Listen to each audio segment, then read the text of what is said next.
গুরুর চরণে প্রণাম জানিয়ে শুরু করছি ভাগবত কথা।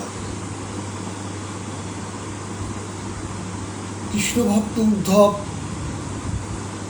যখন ব্রজ গোপীদের প্রেম দর্শন করে বৃন্দাবনে তিনি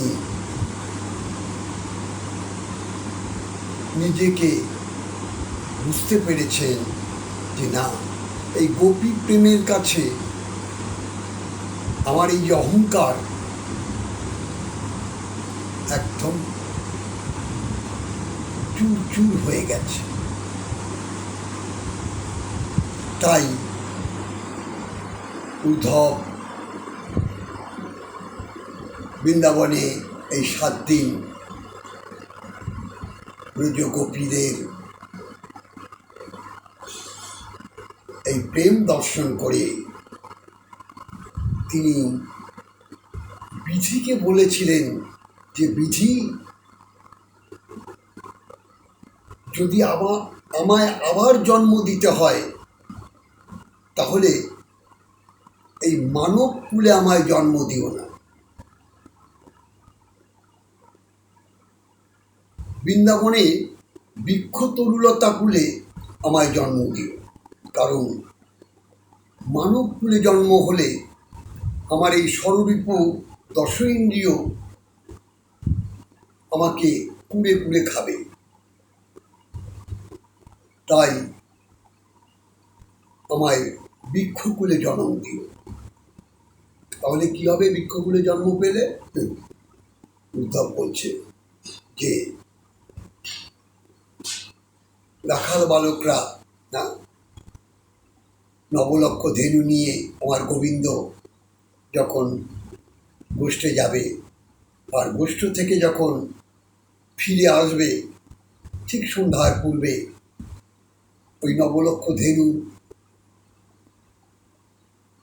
রজ আমি রাখাল বালকের আমার গোবিন্দের সেই রজ আমার এই বৃক্ষ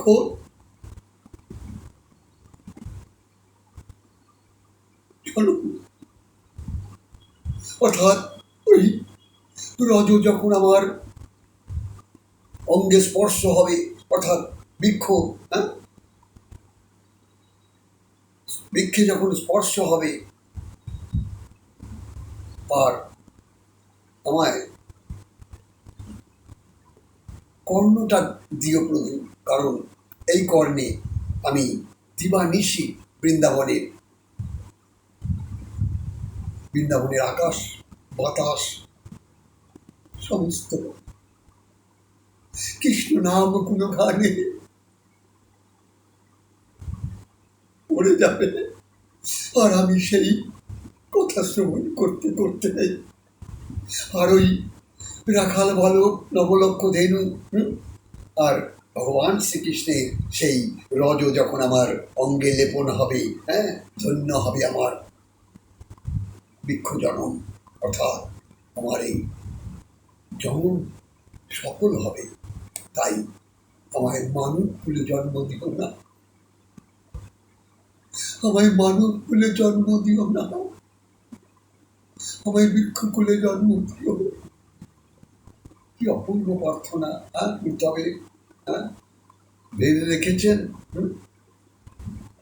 যে মানব জন্ম পেলে তো কাম ক্রোধ লোভ মায়া মোহ মৎসর্গ কুড়ে কুড়ে খাবে, আর দশ ইন্দ্রিয় চক্ষু কর্ণ নাসিকা জিভ ত্বক হস্তজীবন পদজীবনে গুলো আমাকে জন্ম জন্মান্তর কুড়ে কুড়ে খাবে। তাই বৃক্ষকুলে আমায় জন্ম। জয় রাধে, জয় নিতাই। আপনারা ভালো থাকুন আর এই নিয়ম সেবারে মাসে ভাগবত কথা অমৃত কথা শ্রবণ করুন। আপনাদের মনুষ্য জন্ম ধন্য হোক, ভগবান শ্রীকৃষ্ণ আপনাদের কৃপা করুন। আর আপনারা সারা দিবানিশি কৃষ্ণ নাম রাধা নাম জপ করুন। জয় রাধে, জয় নিতাই।